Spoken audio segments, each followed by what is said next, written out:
রজনীর শেষ প্রান্তে আমরা এসে দাঁড়িয়েছি। আপনারা যারা কীর্তন শুনতে এসেছেন, কীর্তন যখন শেষ হয়ে যাবে, যখন বাড়ি যাবেন, তখন এই আলোচনা করতে করতে যাবেন অমুক কীর্তনীয় অমুক কীর্তন করেছে, অমুক কথা বলেছে, এটা বলতে বলতে আপনারা বাড়িতে যাবেন।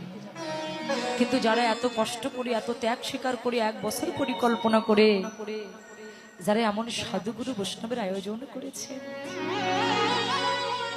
একবার তাদের কথা চিন্তা করে দেখুন। একটু পরে এই হরিবাসর ভেঙে তছনছ হয়ে যাবে। সকাল হবে, এখানে পড়ে থাকবে কয়েকটা কাগজের টুকরা, আর সাধুগুরু বৈষ্ণবের চরণ পাওয়া যাবে।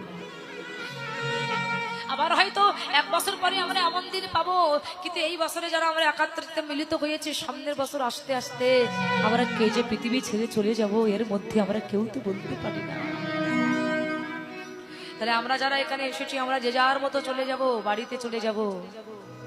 যারা এত কষ্ট করে পরিশ্রম করে যারা সাধুগুরু বৈষ্ণবের আয়োজন করেছেন, এই হরিবাসর যখন ভেঙে যাবে, ওদের ভিতরে যদি কৃষ্ণ প্রেম ভক্তি থাকে, আমার মনে হয় ওরা জায়গায় বসে থাকতে পারবে না। ওরা ধুলার মধ্যে গড়াগড়ি দিয়ে একজন আরেকজনের কণ্ঠটা জড়িয়ে ধরে কত কেঁদে কেঁদে বলবে, ভাই রে,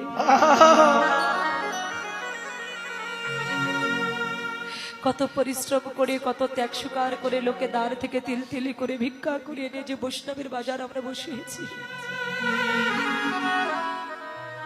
আজকে সেই বৈষ্ণবের বাজার ভেঙে তছনছ হয়ে গেল, এমন সাধুর বাজার ভেঙে গেল। আর কি জীবনে কখনো কোনোদিন আমরা এমন দিন পাবো, এমন ভক্ত সঙ্গ, এমন সাধু সঙ্গকে আমরা আর জীবনে পাবো?